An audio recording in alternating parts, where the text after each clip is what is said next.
1 Corinthians chapter 3. It's interesting, speaking of a good worship service, Scott mentioned just a few minutes ago in his prayer, ironically, mentioned praying for the political situation at times. It's funny, David mentioned as he was going through Lord's Supper talks and noticing kind of his trends. This week, as I was going over, some of my preaching through the years, it's interesting how often I've had in my sermons and introduction just how unstable the times are. Whether it's the financial crises back in 2008, to the turmoil of the election in 2016, to the season of COVID, to even going all the way back. Remember 9/11 and the aftermath of that, and how unstable that season felt. Truth of the matter is, you live long enough, you begin to realize it's always a wild ride out there, and it's always a little bit difficult. It's always challenging. There's always reason to be afraid, to be anxious. And if it's not because of some sort of global or national or political situation, then just all of us, if you live long enough, you have seasons in your life or in your family's life where things get difficult and troubled and trials come. 1 Corinthians chapter 3 is where I've asked you to open your Bible this morning. Of course, we remember the Corinthians and their congregation because it was an unstable congregation. Ironically, as much as I started this by mentioning how thankful I am for this place, the Corinthian church was in some ways the inverse of how I experienced Claremont. I hope you experienced it that way as well. The Corinthians were a very troubled congregation. They were a very unstable congregation. They were Christians, but they were acculturated Christians. They had drunk too deeply still of the well of their culture, and they were affected by it. And it showed in how they worked and worshiped together. It was a very troubled church, a very confused congregation. And so, in 1 Corinthians chapter 3 and verse 10, kind of where we're centering our thoughts this morning, Paul wrote this to that church. Paul wrote this to that church. According to the grace of God, which was given to me. And what he means by that is the favor that God bestowed him and choosing him to be an apostle and do the work of apostle.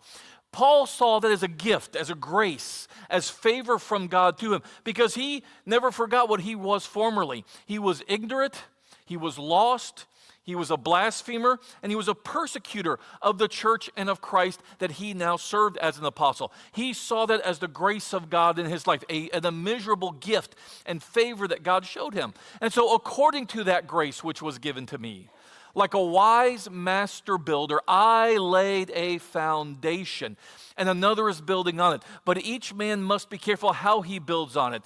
And here's the key phrase that brought us here this morning. For no man can lay a foundation other than the one which is laid, which is Jesus Christ.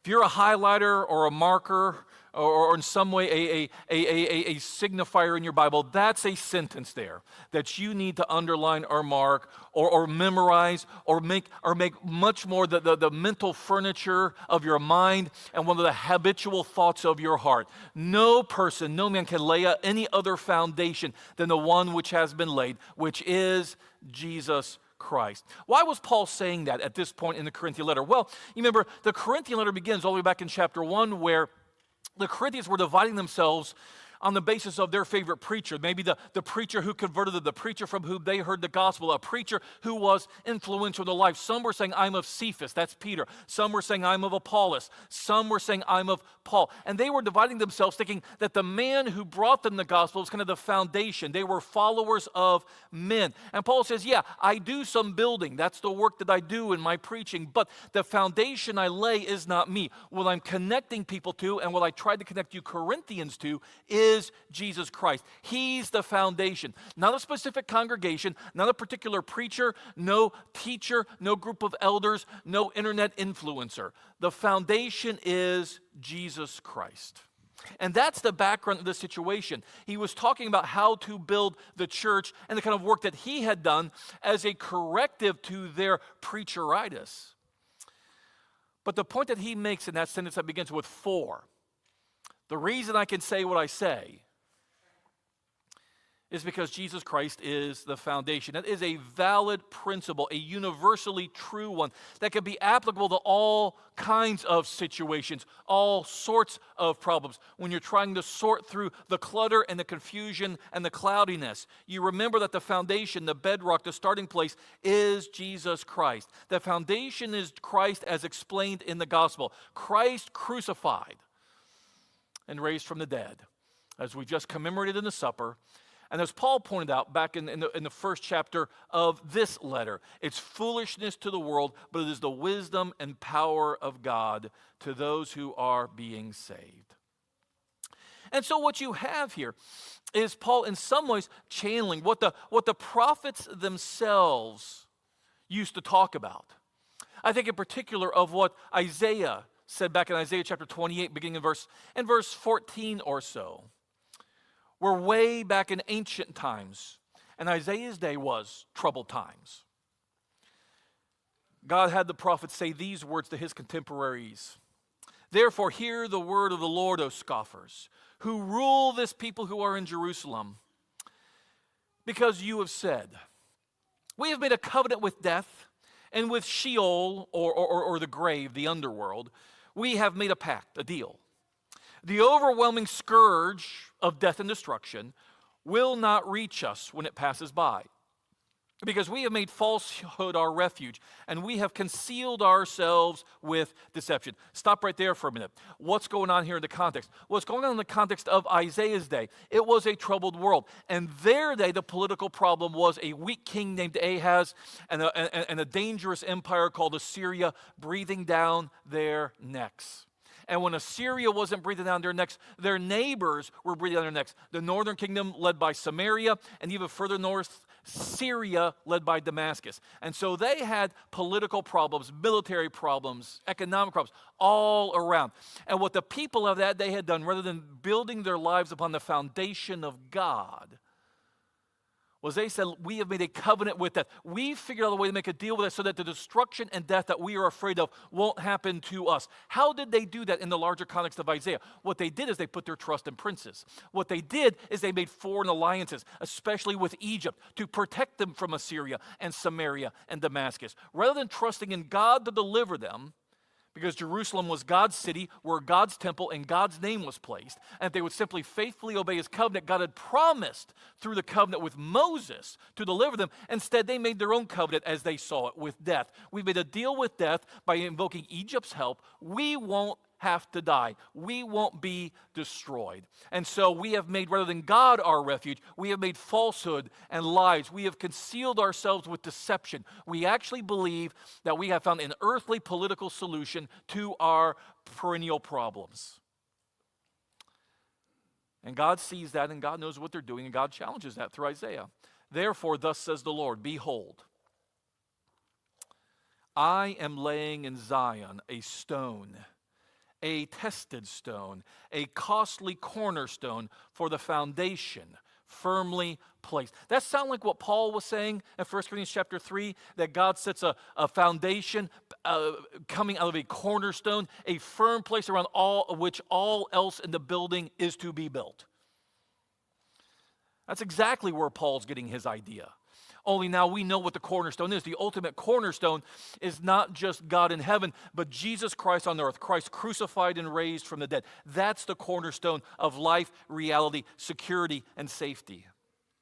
Behold, God says, the answer is my laying in Zion a tested stone, a costly cornerstone for the foundation, firmly placed. And he who believes in it, he who trusts in it, he who obeys that stone will not be disturbed. And I will make justice the measuring line, righteousness the level. Then hail will sweep away the refuge of lies, and the waters will overflow the secret place. And your covenant with death will be canceled. Your pact with Sheol will not stand. When the overwhelming scourge passes through, then you will become its trampling place. And as often as it passes through, it will seize you. For morning after morning, it will pass through anytime, day or night. And it will be sheer terror to understand what it means. Your world is going to be rocked when what you thought was going to save you doesn't. You're going to be absolutely terrorized. You're going to become traumatized and depressed and afraid and anxious because you're going to realize you have no place to stand in life because you built your life on lies. And so it's just like when the bed is too short on which to stretch out on. You ever done that when you go camping? Or some vacation rental? The blanket is too small to wrap yourself in. And so it's going to be a cold night. That's what happens in life when you try to solve the problems, when you try to overcome the confusion of the age through anything else but the firm foundation of Jesus Christ. And so the Lord will rise up as at Perazim and Gibeon to do his task, his unusual task, to do his work, his extraordinary work. And so now do not carry on as scoffers, or your fetters will only be made stronger. For I have heard from the Lord of hosts of decisive destruction on the earth. God will do what he does in judgment. Your job is not to look for earthly solutions. Your job is to turn to the cornerstone, the firm foundation that he has offered. And I will tell you, ladies and gentlemen, that as far as I can tell, our generation's modern faith in politics is no different than the ancient focus on foreign alliances when it comes to building our lives on lies and deception and falsehood that cannot save. God offers his own secure foundation for Zion. He offers a costly cornerstone. And we now, this side of the cross, we know why it was costly. We know how expensive that stone actually was. And so what God offers us is a foundation built upon justice and righteousness. It's the same passage. It's the same passage that sits underneath what Paul further says in chapter 3, back where we started reading this morning. Let no man deceive himself. If any of you thinks that he is wise in this age, he must become foolish, so that he may become wise. For the wisdom of this world is foolishness before God. That's why Isaiah was talking about Isaiah 28. You think you made a covenant with death, it's not going to save you.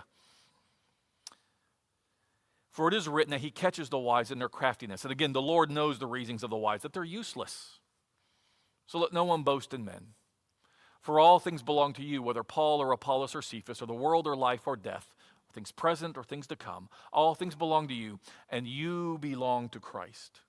And Christ belongs to God. That's where security is found. That's how it actually works.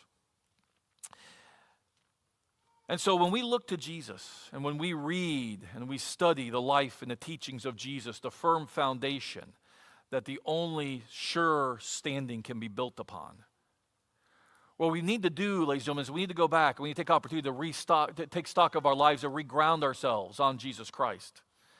After all, when we stop and think about Jesus himself, he taught this. And this is what he said about himself. Think about how he ends the Sermon on the Mount in Matthew chapter 7. How does he end the Sermon on the Mount in chapter 7? Literally with a building metaphor in which he is the foundation. Everyone who hears these words of mine and does them will be like a wise man who built his house on the rock. That's what Jesus said in his ministry, in his earthly life. You listen to me, you follow me, you build your life on my teachings. You're like a man who built his house on the rock. You built yourself on a firm foundation. And when the rain fell and the floods came and the winds blew and beat on that house. In other words, when life happens, the house does not fall because it has been founded on the rock that is Christ. And everyone who hears these words of mine and does not do them will be like a foolish man who builds his house on the sand. And when the rain fell and the floods came and the winds blew and beat against that house, in other words, when life happens, it fell.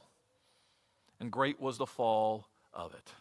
And so at the application, at the climax, at the conclusion of Jesus' most famous sermon, the Sermon on the Mount, Jesus literally uses a metaphor of building on the rock or the foundation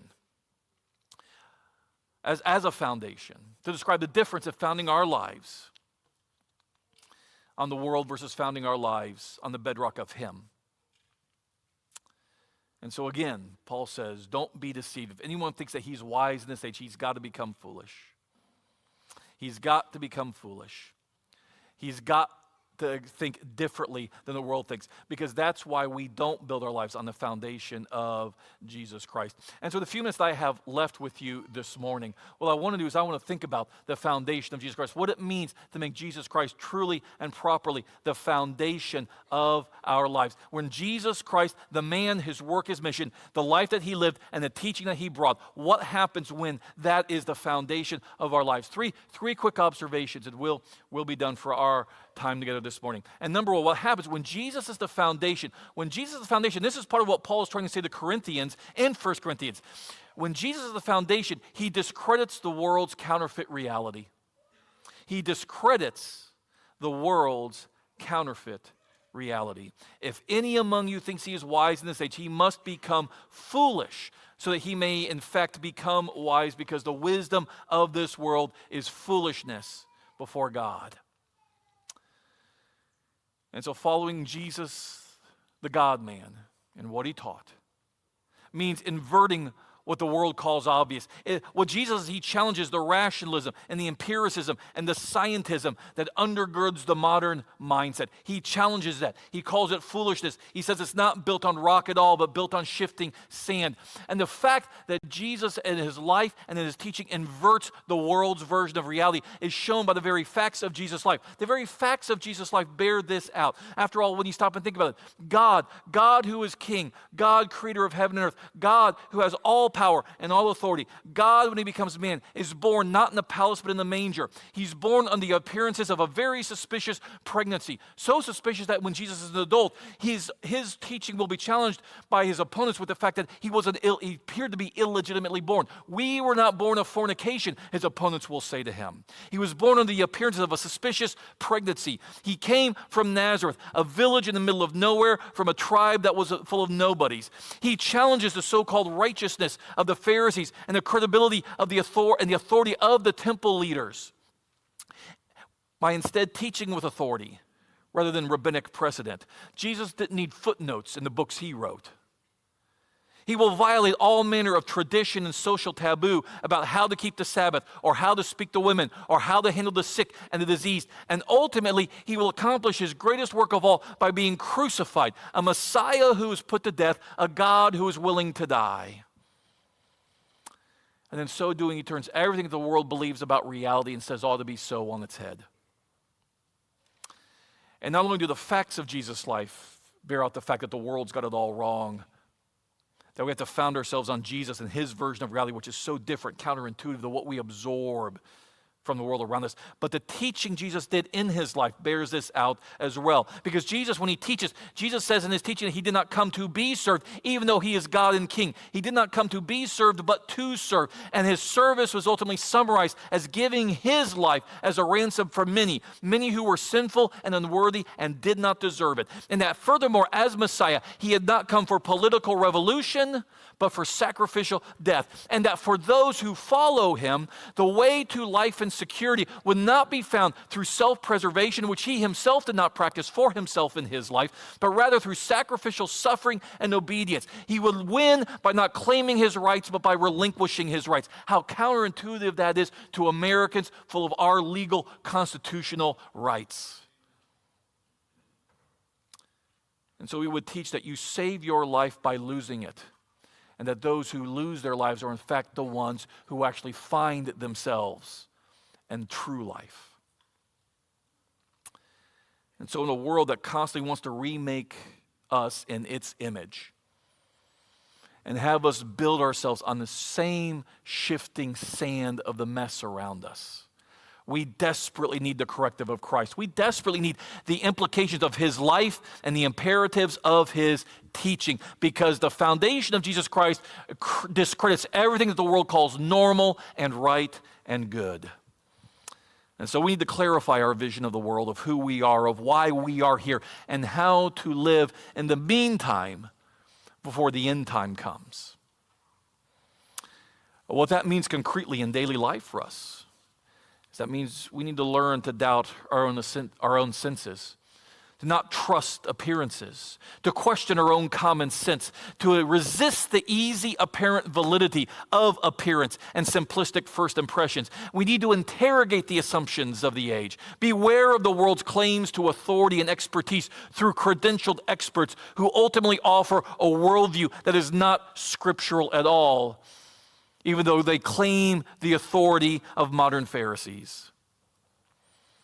And they offer a different, ungodly definition of what our problems actually are, of what our responsibilities and obligations actually are, of what our wholeness and happiness actually look like, of what is ultimately good for us, of what solutions will actually lead to salvation and wholeness for us. We need to build ourselves on the foundation of Christ. And so again, in 1 Corinthians, you go back a page to chapter 1, Paul puts it this way. Where is the one who is wise? You see, they had people with PhDs and licenses and professional credentials back then too. Oh, they didn't call them by those letters and by those names. So if they had those type of people in their societies. And yet Paul says, where's the wise? Where's the scribe? Where's the scholar? Where's the debater of this age? Where are the politicians? Has not God made foolish the wisdom of the world? For since in the wisdom of God, the world did not know God through its own wisdom, it pleased God through the foolishness to the world of what we preach, to save those who believe, those who trust in God and build themselves on the foundation of Jesus Christ. For the Jews are still demanding signs, the Greeks are still seeking wisdom, but we preach Christ crucified. And that fact is a stumbling block to Jews. It is foolishness to Gentiles, but to those who are called, to those who accept it and buy into it and build upon it, both Jew and Greek, Christ is the power of God and the wisdom of God. For the foolishness of God, listen, for the foolishness of God is wiser than men. And when the weakness of God, it's stronger than men. In other words, even when God's having a bad day, if we can speak humanly, his worst day is far greater than our best day. And so we need to learn to see and understand life, ourselves, not by looking within, but by looking outside to Jesus. That's the foundation of self and life and salvation. We need to learn to see and understand through the framework of Jesus Christ and the vision of life, world, and reality that he provides. The foundation of Christ is the place where we stand, the rock on which we stand, and then we can see ourselves, our world, and our own God correctly. The foundation of Jesus Christ discredits the world's counterfeit version of reality. That's number one. Number two, the foundation of Jesus Christ defines us as creatures, not creators. We struggle with that. From the beginning, the insatiable human desire, the foundational, fundamental temptation is you can be like God. That's what Satan said to Adam and Eve in the garden. You can be like God if you eat this fruit. And we will rationalize that desire. We will excuse it. We will camouflage it. We will deny it.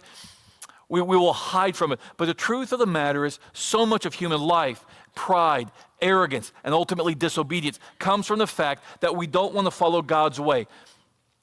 But the foundation of Jesus Christ reminds us, even as David reminded us in his talk just a few minutes ago at the table, we cannot save ourselves, just as we could not create ourselves.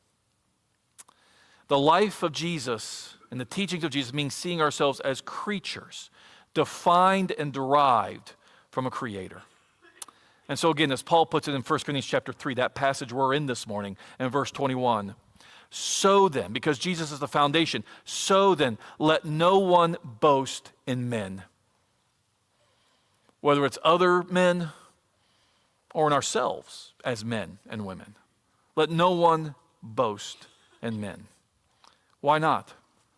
Well, because as John put it in his gospel, chapter 2, early in his story, when Jesus was in Jerusalem, verse 23, at the Passover, during the feast, many believed in his name, observed his signs of which he was doing. But Jesus, on his part, was not entrusting himself to them. He didn't really trust their belief. Why? Because he knew all men. And he didn't need anyone to testify to him concerning man, for he himself knew what was in man. Jesus knew the ugly side, the fickleness, the instability, the lack of truly building ourselves on the foundation of God and his Christ. Let no one boast in men. That's the fundamental challenge of being human.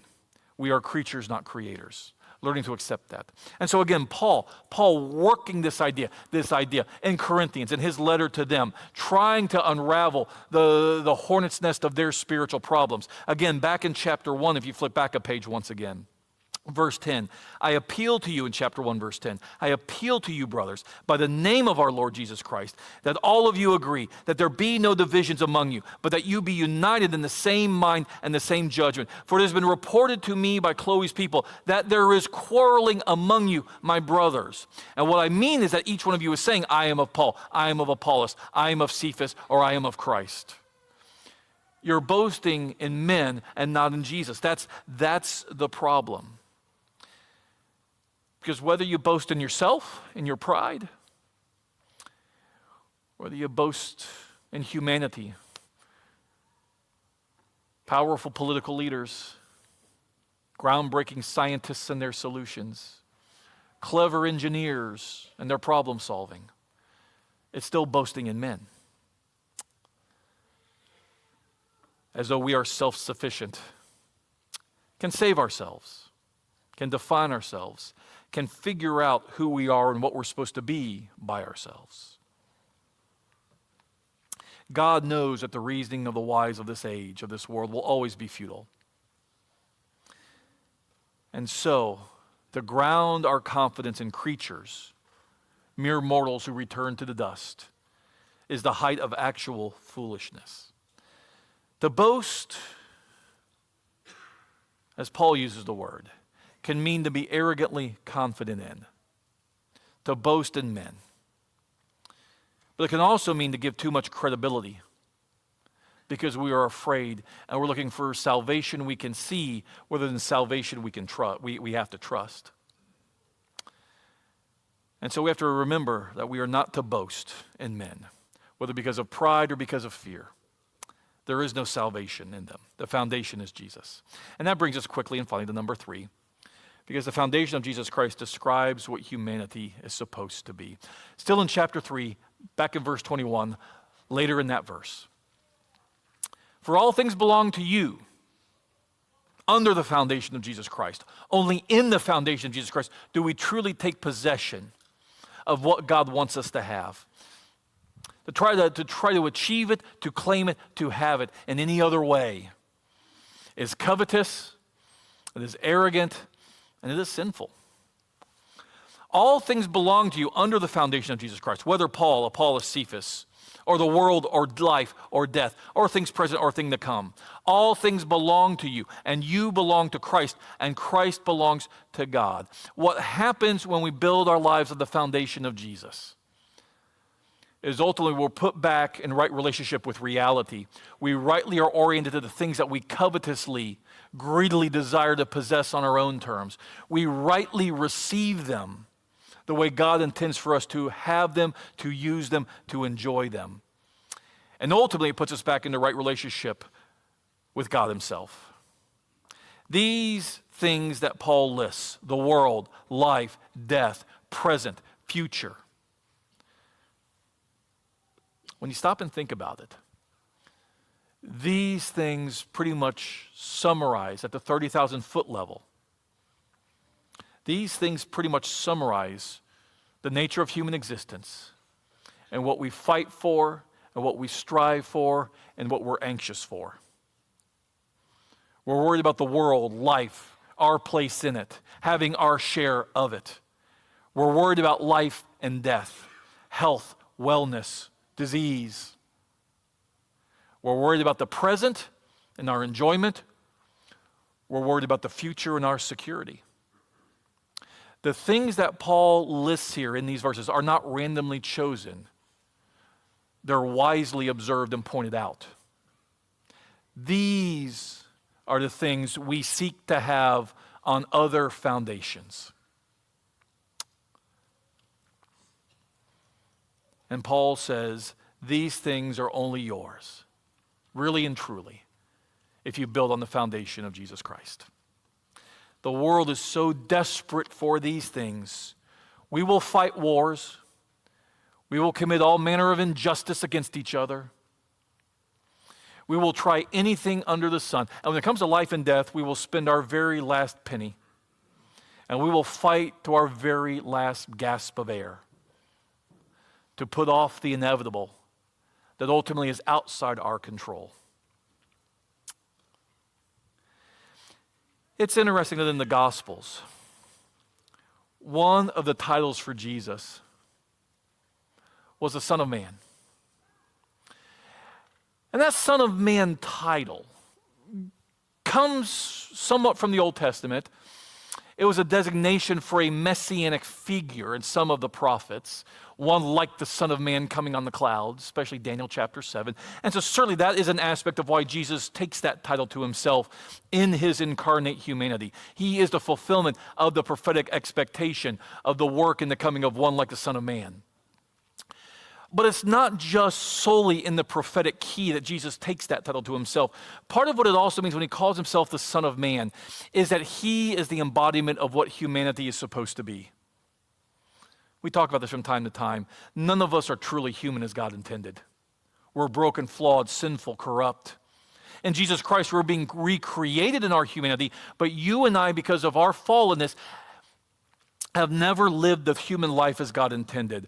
Only one person has ever done that. Only one person can call themselves truly in that sense, therefore, the Son of Man, the embodiment, the essence, the son of that reality. And that's Jesus of Nazareth. He is the true human. And that's also what he means when he walks among us and serves us in this way. That's why Paul in his writings can call Jesus the second Adam, because he is the coming of God. God intended when he created man in his image, but Adam fell from it. That's why Jesus can say, I've come to bring you a new birth and a new creation, because what I'm doing is I'm giving you birth back to your humanity. That's where you became human in the first place, right? You were conceived by your parents and born of them in the flesh. That's where you became human. And what Jesus is saying is, in the spiritual rebirth, I am restoring to you not the physical aspect of humanity, I am restoring to you the spiritual aspect of humanity that you have lost in sin. In me you find your truth, your reality. In me you find in this foundation your real self.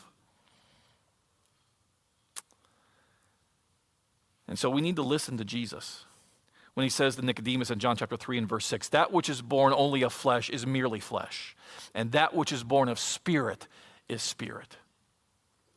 Because that's what he's come to offer us. And we need to listen to Jesus when he says to his disciples in John chapter 4, my food, the very substance that gives me life, is not what I eat for lunch after this service this morning. My food, what gives me sustenance, what keeps me going, what gives me life and therefore keeps me going as a human being, is to do the will of him who sent me and to accomplish his work. That's when you become fully human, ladies and gentlemen, and that's what you learn in the foundation of Jesus Christ. That your life is not found in food alone. Your life is found as Jesus found his human life in doing the will of him who sent me and to accomplish his work. If you're looking for some sort of theme verse, some sort of one-sentence summary of what you're supposed to be doing, it's not about figuring out what career you should have or where you should live or who you should marry. Those are all subspecies of this fundamental decision. If you want to know what you're supposed to be doing with the life God has given you in this world, you build on the foundation of Jesus, who said, my food, my sustenance, my substance, my life is to do God's will and work. And if you do that, if you memorize that sentence, you make that the foundation of your thinking, your view of yourself, your definition of yourself, of what it means to be human for you, then all those other decisions will work themselves out in time and providence. Because you will have already made the most important decision. You will have decided to recover what it actually means to be human in the foundation of Jesus Christ. And so as we close this morning, I go back ironically one last time to the book of Isaiah. As we saw earlier, Isaiah 28, there were some of the themes, the ideas, the language, the concept that Paul is using in his old rabbinic knowledge of the Old Testament in his prior life, and by inspiration as well. That God was going to lay a costly cornerstone, a foundation that was going to be the key to everything. A couple chapters later, God has Isaiah put it this way in Isaiah chapter 33.